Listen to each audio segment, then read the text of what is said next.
How do you know when you're in the right relationship? What does it mean to be in the right relationship? And how do you know whether the relationship is worth fighting for or whether it's time to call time out? This is really complicated. This comes up in my work all the time. And I've got so many people in my mind when I think about this in terms of my client work and what is the right thing to do. And there are loads of different reasons why people stay in relationships. Some of that is about stability and security. Some of it is about financial security and financial well-being. It's often much more complicated when you've got children together.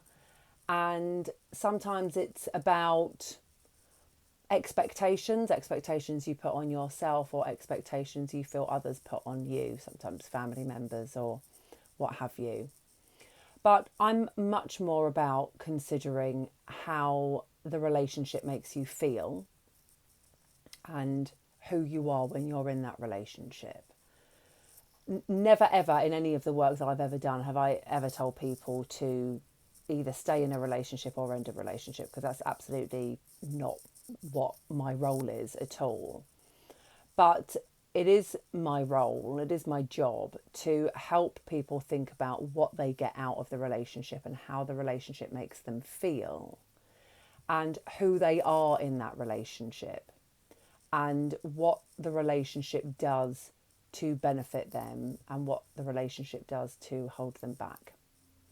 And that's where it gets really interesting because, as I said, there are so many reasons why we stay in relationships, excuse me, or why we might want to end a relationship.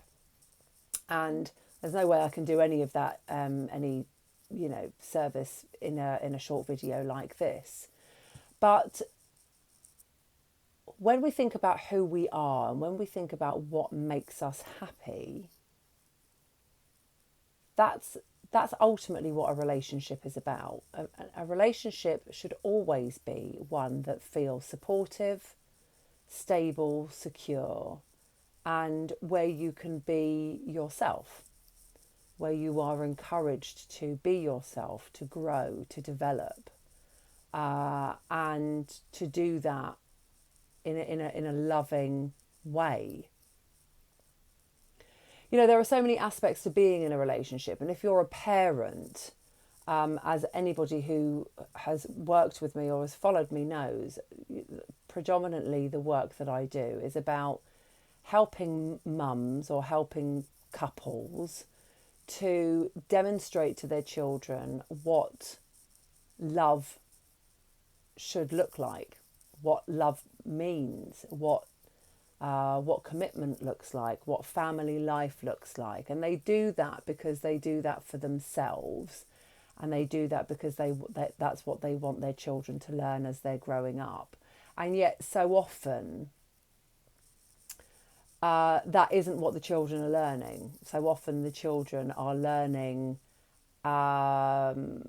what lack of communication looks like, what lack of intimacy looks like, what functioning in parallel looks like, and what hostility looks like. Like, not the be all and end all, like that's not like how it always is, but that's how it is for the majority of the time. And that's the thing. And that's, you know, I've had this conversation so many times over the last couple of weeks. It's like, where is the balance? You know, is it 80-20 where it's 80% good and it's 20% bad? Or is it the other way round? Are the good times so few now compared to the hard times? And does it just feel like every day is just really hard work? And that's not what a relationship is meant to be about. A relationship is meant to be, as I've said, supportive, communicative, affectionate, intimate, funny, jovial, supportive, encouraging. And like, it's not going to be like that. It's not going to be all of those things all of the time, obviously.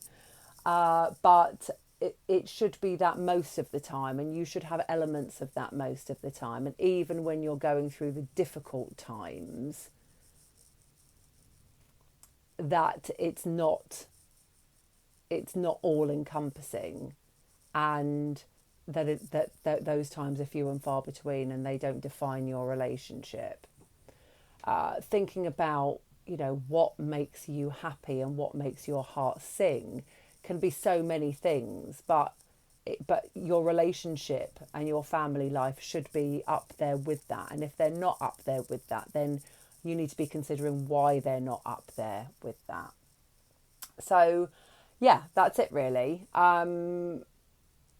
If you've got any questions about how to improve your relationship, and what you can do to really put that happiness back in your heart again, both in terms of your relationship and family life, but also in terms of what you need to do to feel better about yourself, and what you need to do in order to prioritize yourself and gain confidence and self-esteem, then get in contact with me, and I'll be more than happy to chat through ways of working with you and offer you some advice. Okay, so it's Friday morning. Have a lovely weekend, everybody, and I'll catch up with you soon. Bye-bye.